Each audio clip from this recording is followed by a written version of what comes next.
పార్వతీదేవి భక్తరాకను దేవాదుల వలన విని ముదమంది అభ్యంత స్నానం ఆచరించు నలుగు పిండి నొక బాలునిగా చేసి ప్రాణమసంగి సింహధారంగా కాపు కాల్చి స్నానానంతరము పార్వతి సర్వాభరణములు నలంకరించుచు కొనుచు భర్త గమనమును నిరీక్షించుచుండెను. అంత పరమేశ్వరుడు వచ్చి నందిని అధిరోహించి లోపలికి పోవా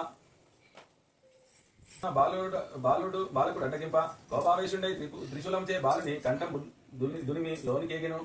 అంత పార్వతీదేవి భర్త కాంచి ఎదురేగి పార్గ్యపాద్యాదుల బోధించి వారిరువురు పరమానందమున ప్రియ సంభాషణములు ముచ్చటించుచుండా ద్వారమందలి బాలుని ప్రసంగము వచ్చే. అంత మహేశ్వరుడు తాను ననకించిన పనికి చింతించి తాను తెచ్చిన గజాసుల శిరంబు నా బాలుని కతికించి ప్రాణము సంగి గజానుండని నామము సంగే.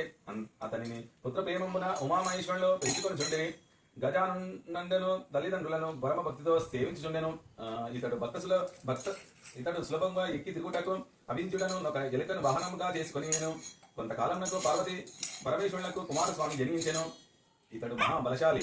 ఇతని వాహనము నెమలి. ఇతడు దేవతల సేనా నాయకుడి ప్రఖ్యాతి గాంచియుండెను.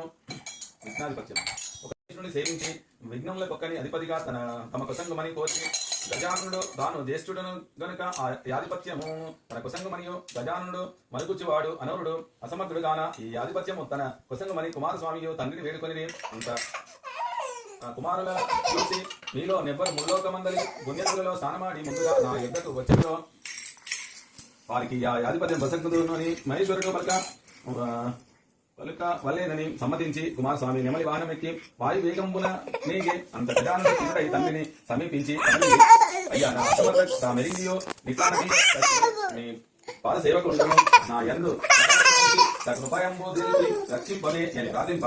మహేశ్వరుండ దయాళుడై సకునారాయణ కల్ప శతత్రయం గంగాది సర్వతీర్థేషు స్నానతో భవతి పుత్రక. కుమార ఒకసారి నారాయణ మంత్రమును జపించిన మాత్రమున 300 కల్పములు పుణ్యనదులలో స్నానమనర్చిన పారగునని సక్రమముగా నారాయణ మంత్రము నుపదేశింప. గజానుండు నత్యంత భక్తితో వ్రతంపు జపించుచు కైలాసంపున నుండెను. ఆ మంత్ర ప్రభావంబున అంతకు పూర్వమే గంగానది స్నానమాడనేగిన కుమారస్వామికి గజానుండ నదిలో స్నానమాడి తనకు ఎదురుగా వచ్చినట్లు కాంతింప తండు 3,70,00,000 నదులలో కూడా నిధులనే చూచి ఆశ్చర్యపడుచు కైలాసమునకేగి తండ్రి సమీపమందున్న గజానుని గాంచి నమస్కరించి తన బలము నిందించుకొని తండ్రి అన్నగారి మహిమ తెలియక నట్లంటిని క్షమింపుము. ఈ ఆధిపత్యము అన్నగారికే యశంకుమని ప్రార్థించే. అంత పరమేశ్వరునిచే భాషపద శుద్ధ చతుర్థినాడు గజానునికి విజ్ఞాధిపత్యం వసంగి పడియే. ఆనాడు సర్వదేశస్థులు విఘ్నేశ్వరునికి తమ విభవముల కొలది కుడుములు అపూపములు మున్నగు పిండి వంటలు టెంకాయలు పాలు తేనె అరటి పండ్లు పానకము వడపప్పు మొదలగునవి సమర్పించి పూజింప. విఘ్నేశ్వరుడు సంతుష్టుడై కుడుములు మున్నగునవి పూజించియు కొన్ని వాహనము కొసంగియు కొన్ని చేత ధరించియు మంద గమనమున సూర్యాస్తమయం వేలకు కైలాసమున కలిగి తల్లిదండ్రులను ప్రణామము చేయబోవా. ఉదరము భూమి కాననియే చేతులు భూమి కందవయ్యే. బలవంతముగా చేతులు రాణింప చరణంబు ఆకాశంపు చూసే. ఇట్లు దండ ప్రణానంబు సేయ గడు శ్రమనందు చుండ శివుని శిరంబున విలయు చంద్రుడు చూసి వికటంబుగా నవ్వే. అంత రాజదృష్టి సోకిన కాలు కూడా నుగ్గగునను సామెత నిజమన్నట్లుగా విఘ్నదేవుని గర్భము పగిలి అందున్న కుడములు ప్రదేశం వెల్లదొడల దొరలెను. అతడు మృతుండయ్యే. అంత పార్వతి శోకించు చంద్రుడు చూసి పాపాత్ముడా నీ దృష్టి తగిలి నా కుమారుడు మరణించగాన నిన్ను చూసిన వారు పాపాత్ములై నీలాప నిందలు నందులు గాకాయని శపించే. ఋషిపత్నులకు నీలాప నిందలవుట. ఆ సమయంబున సప్త మహర్షులు యజ్ఞంబు చేయుచు తమ భార్యలతో అగ్ని ప్రదక్షిణము చేయుచుండిరి. అగ్నిదేవుడు ఋషిపత్నులను మోహించి శాప భయంబున అశక్తులై క్షీణించుచుండ నయ్యది అగ్ని భార్యకు సహాదేవి గ్రహించి అరుంధతి రూపము తక్కిన ఋషిపత్నుల రూపము తానే దాల్చి పతికి ప్రియంబు సేయ. ఋషులు దాన్ని గనుకొని అగ్నిదేవుడితో ఉన్నవారు తమ భార్యలేనని శంకించి ఋషులు తమ భార్యలను విడనాడి పార్వతి శాపానంతరము ఋషిపత్నులు చంద్రుడిని దూదులచే వీరికి నీలాప నింద కలిగినది.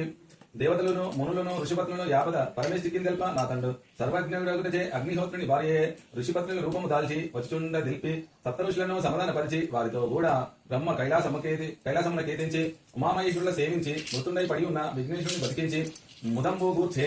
అంత దేవాదులు ఓ దేవి పార్వతి నీ వసంగిన నీ శాపమున లోకములకెల్లా కీడు వారిలేగాన దాన్ని నుపసంవరింపమని ప్రార్థింప.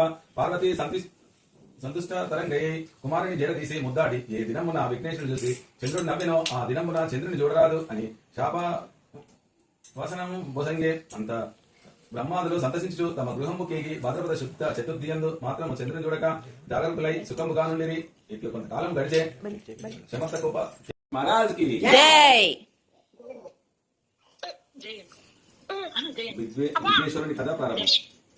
సూతమహాముని శౌనకాదిములకు విఘ్నేశ్వరోత్పత్తియు చంద్రదర్శన దోషణ కారణంబు తన నివారణ చెప్పదరంగెను.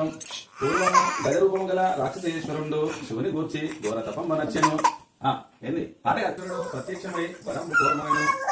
అంతా గజాసురుడు పరమేశ్వరుని స్తుతించి, స్వామి నీవు ఎల్లప్పుడూ నా యుదర మందుండే నివసించి ఉండమని కోరెను. భక్త సులభుడగు నా మహేశ్వరుడు అతని కోరిక తీర్ప గజాసుడి యుదర మందు ప్రవేశించి సుఖంపుగా నుండెను. కైలాసమున పార్వతీదేవి భర్త జాడ తెలియక పలు తెరంగుల నన్వేషించుచు కొంతకాలం నాకు గజాసుర గర్భస్థుండగుట తెలిసి రప్పించుకును మార్గంబుగానగా పరితపించుచు విష్ణుమూర్తిని ప్రార్థించి తన ప్రతి వృత్తాంతము తెలిపి, ఏ మహానుభావ పూర్వము భస్మాసురుని బారి నుండి నా పతిని రక్షించి నా కుసంగితివి.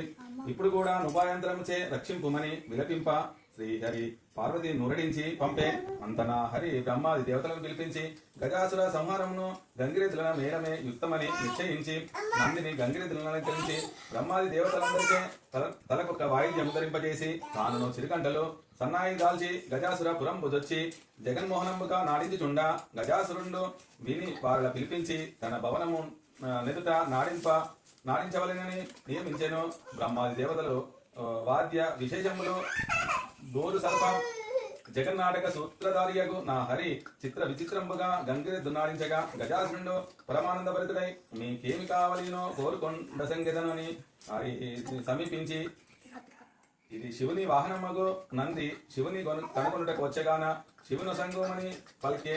ఆ మాటలకు గజాసురుడు నివ్వరపడి అతనిని రాక్షసాంతకుండగు శ్రీహరిగా నెరింగి తన మరణమే నిశ్చయం అనుకొనుచు తన గర్భస్థుండగు పరమేశ్వరుని నా శిరస్సు త్రిలోక పూజ్యంగా చేసి నా చర్మము నీవు ధరింపవే అని ప్రార్థించి విష్ణుమూర్తికి అంగీకారము తెలప నా తండ్రి నందిని ప్రేరేపించి నందియు తన శృంగములచే గజాసురుని జీల్చి సంహరించే.